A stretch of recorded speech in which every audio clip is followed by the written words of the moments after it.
So you've just landed in New Zealand, or you're planning your move here and you're wondering how to secure your accommodation.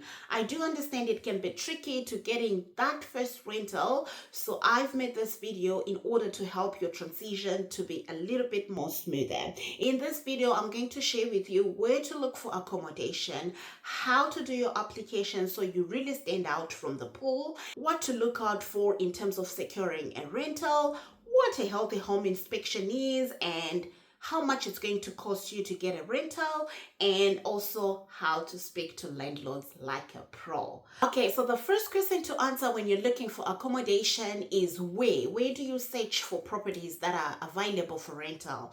The first website that you need to sign up for would be on TradeMe property. This is where most people, most landlords or most property managers will put their listings on. This is a really good platform to get your accommodation on. I think on all the accommodation that I've ever gotten, I've always gotten it from TradeMe property. So that's the number one website to look for, TradeMe property. The next one would be on Facebook Marketplace. So yes, you will find listings of properties here on there as well. It's usually listed by direct landlords. They will just post on Facebook Marketplace. So yeah, if you do search for the areas that you're interested on, you'll be able to get rental listings on there. And then the next one is to join like local Facebook groups for the area. For example, Auckland, the Auckland Facebook group, or they are even specific like location groups. For example, North Shore, Auckland North Shore Facebook group. If you do join those groups, those local groups, they do cover a lot of things on there, but one or two listings might be popped in there for landlords that are looking for people. The next platform you can sign up on would be the specific property management sites. So example of the biggest ones would be Barfoot and Thompson, Harcourts and Ray White. If you do go on their websites, they will have listings there for the rentals in the specific areas. Okay, so the next thing that I want to talk about is house viewing. So like I said, for you mostly to be able to secure an accommodation, you need to have done a viewing for that property. And the way these house viewings set is they will set out time, usually 15-minute slots and a couple of options throughout the week for that property, maybe 3 or 4 for a certain property. So the main things that you can ask is see if the moving dates are flexible and according to when you want to move in as well. See who is responsible for maintaining the lawn, the yard, is it included in your rental or is it you who is going to be doing it? Ask about molds, ask about insulation, ask about parking and any other relevant information, because that's the other thing.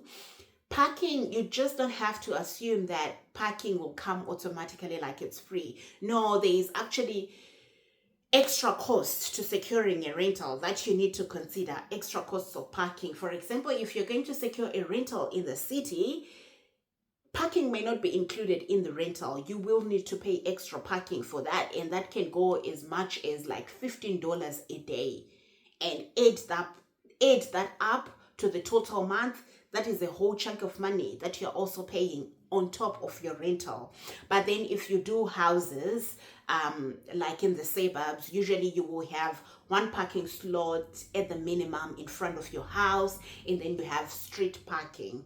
So just ask about the parking arrangements and stuff like that. Make sure you're aware of those things before you sign up for your rental. So the way that property rental, the process usually works is you're usually not able to submit an application for an accommodation until you have viewed it. So if you're still overseas and you're trying to secure your rental, I think the workaround around this is find someone who is already in New Zealand to do the viewings for you, someone that you trust to do the viewings for you.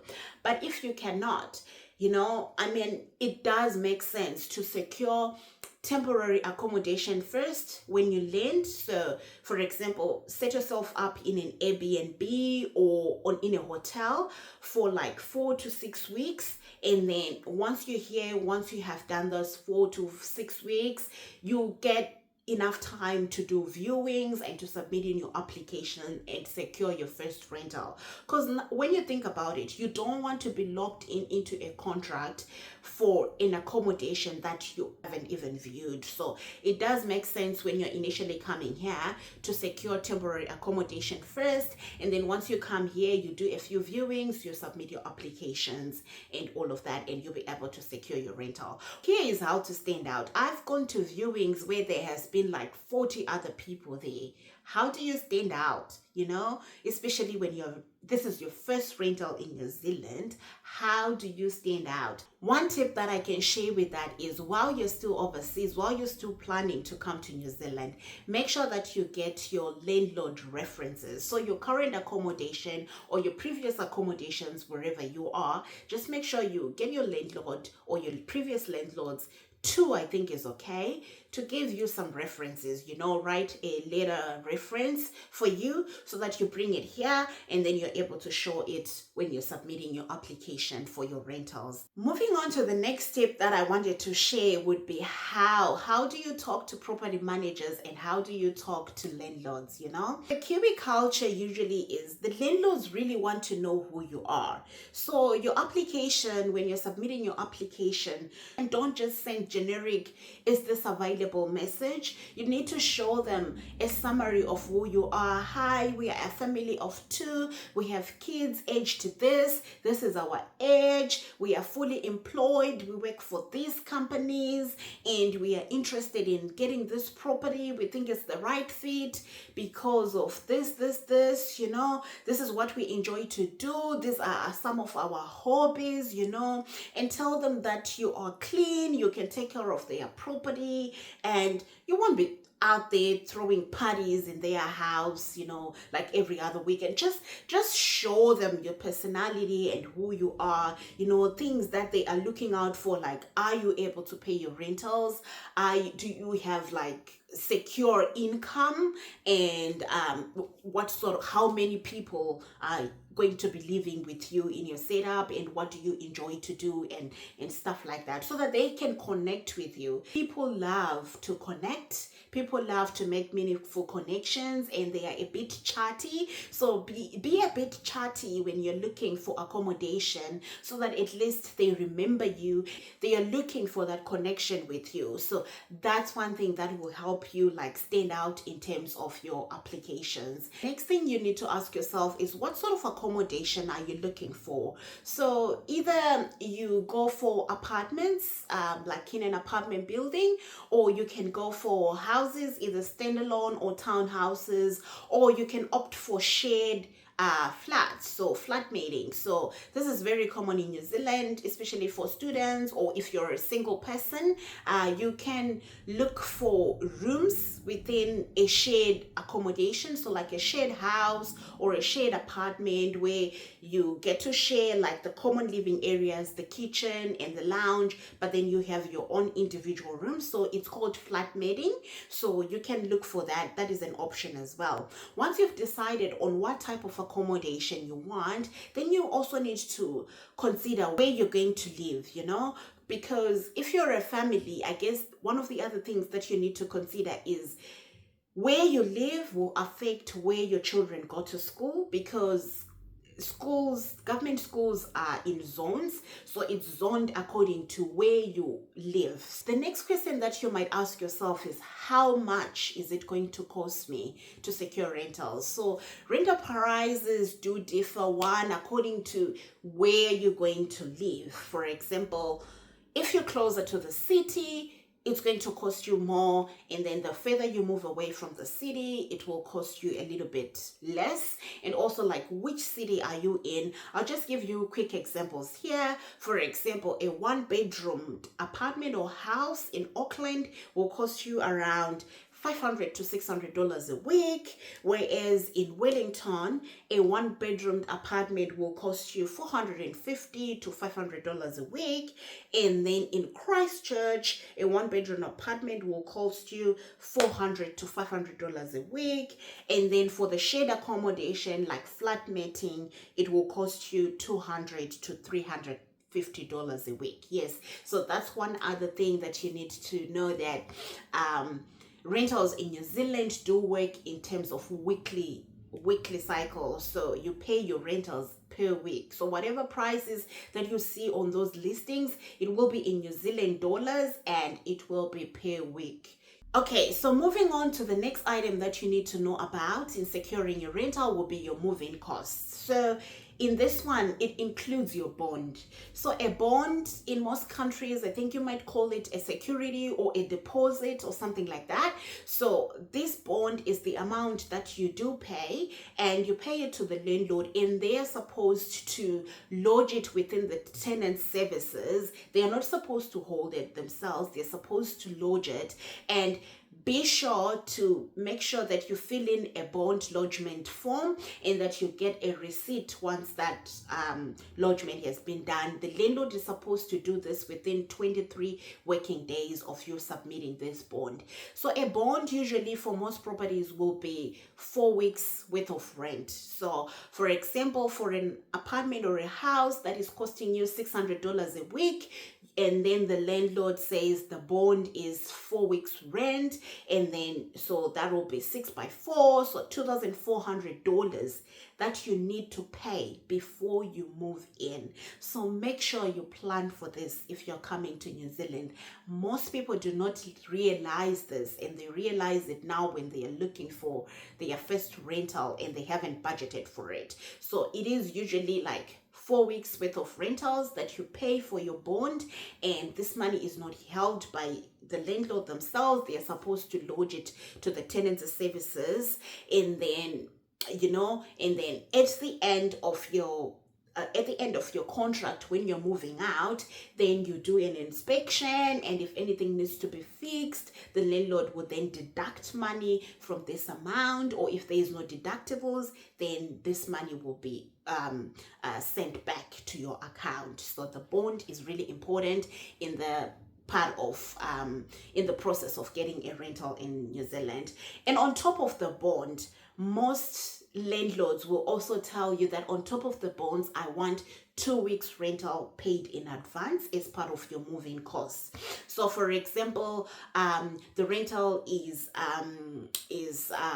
$600, like we said. Then your bond, you would be $2,400, and then they'll tell you 2 weeks rent in advance. So on top of that, you will need to pay $1,200 before you can move in. So you need to be aware of that. You need to ask those questions when you're looking for rental property. You need to ask those questions with the property manager. It will usually be shown on the property listings that 4 weeks bond, 2 weeks rent in advance. So you need to plan properly for those costs. Okay, so the next thing that I want to talk about that you need to be aware of when you're getting your rental is the healthy homes checklist. So this is basically like a checklist that landlords are required to meet in order for their properties to have that healthy homes certification.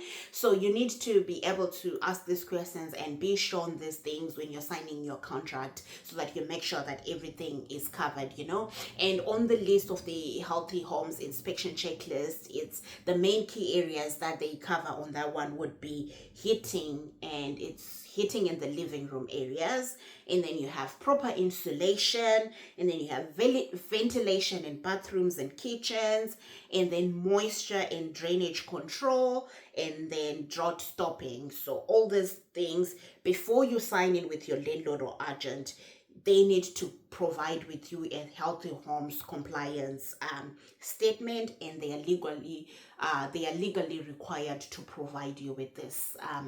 So that's another key thing that you need to be aware of. Please make sure that you're signing up for properties that do meet the standards at a minimum. You don't want to be in a property that does not meet the standards, and then you just have problems in the end. The next thing that you need to know about would be the types of contracts that are in New Zealand. There's actually the fixed type contract for rentals, and then there will be the periodic contract. So the fixed one, it's in the name, it's a fixed contract. If you sign up for 6 months, you're locked in. Both of you are locked in for 6 months. Like, the landlord cannot tell you to move out, and then you cannot move out of that contract for 6 months. So 6 months to a year. And then there's the periodic contract. This one it can go in terms of cycles, you know. So this one, either party can give each other notices according to the contract to move out, depending on your needs, depending on what you know, what your situation is. You just need to be aware and read more on which type of contract is the right fit for you between the fixed type and then the periodic contract. And once you sign in those contracts, then make sure that you're honoring your contracts, you know. And if anything does happen and you feel like you cannot honor that contract anymore, please communicate, you know, just communicate using the proper channels and do the right thing, and then see if something can be done to work around, you know, coming out of the contract agreement. Okay, the final tip that I would want to share with you in terms of your rental. So you've done everything, you've looked for your rental, you've secured it, you've signed your agreement, and then it's time to move in. In terms of moving in, make sure you do have a copy of your signed contract, either via email or the hard copy, whichever way. And then once you move in, you usually have an inspection with the property manager or the landlord prior to you moving in, and it is a very detailed inspection, and the landlord or property manager will probably be taking photos and documenting them. The one tip that I want to share with you is make sure you're also taking your own copy of your own photos that you will document and keep as records. Take photos of everything. If there is anything that is chipped, if there is anything that is a little bit broken, if there is, like, take photos of every single little detail before you move in. This will come in handy. Remember that bond that you have lodged. When it's time to move out, property managers or landlords will do a thorough job of reviewing the property and being like, okay, this you need to fix, this you need to, of course they are reasonable, like normal wear and tear things that, yeah, don't necessarily mean that your bond will be deducted. But then for like major stuff, you really need to have your own copy of photos, so that if there are any disputes or anything like that, you're able to produce those photos and ascertain like to what extent you are responsible for in terms of fixing whatever needs to be fixed when it's time to move out. I think that's everything that I wanted to share in this video. I do hope you found this useful, and just let me know if you have questions, you know, in the comments below, like with securing your first rental. Let me know if you do have questions, or if you know which city you're coming to in New Zealand, just let me know. I'm interested to know that about you guys. And yeah, I do hope you have subscribed, and I will see you in the next video.